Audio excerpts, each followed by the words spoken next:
పిల్లలు ఎలా ఉన్నారంటే ఒకసారి చూడండి. బెడ్షీట్స్ మడవమన్నానని వాడు చూడు. అట్ట కాదురా మడిచేది రే.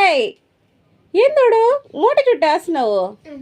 ఆ కింద బెడ్షీట్ ఎలా మడిచావు అలా మడవరా, కొడతా లేకపోతే.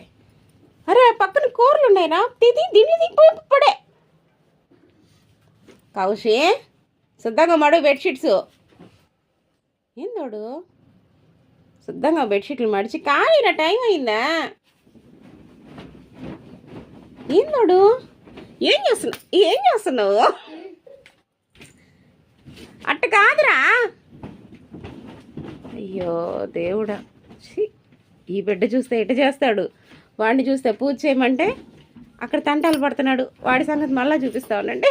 అయ్యో దేవుడా, బెడ్షీట్ పద్ధతిగా వేయరా.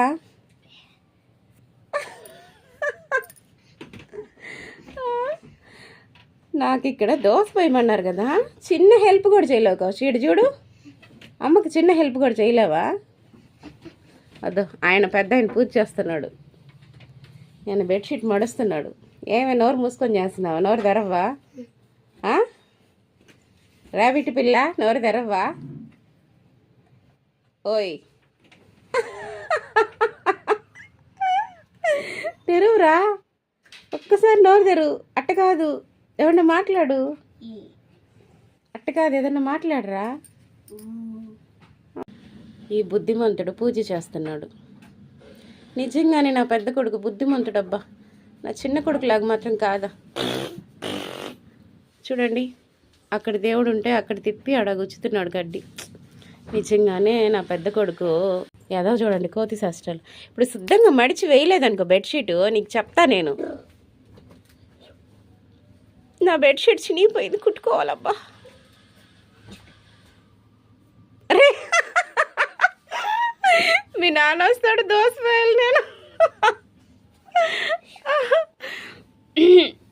కౌశి సరిగ్గా మడితే, కౌశి సమోసా మడత పెట్టినట్టు మడత పెడుతున్నా.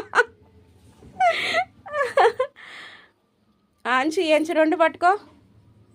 పిల్లకాయలకి నేర్పించాలా, లేకుంటే వాళ్ళు నేర్చుకోలేరు పనులన్నీ. కానీరా, ఏంది మొహం వెలిగిపోతుంది, ఎప్పుడో స్నానం చేసరికే ఏమి? అబ్బో తెల్లగా ఉన్నావు కౌశి. ఎందువల్ల ఏం మాట్లాడవు, మౌనవ్రతమా ఏమి? అమ్మ ఫ్రీ ఫైర్ ఇవ్వాలనే? అమ్మ సచ్చిన ఫ్రీ ఫైర్ సచ్చిన, అమ్మ మాత్రం ఫోన్ ఇవ్వదు, పోరా. వెయ్యి అన్నీ మట్టసంగా పెట్టిరా. అయ్యయ్యో దేవుడు, అట్టయిపోకరా.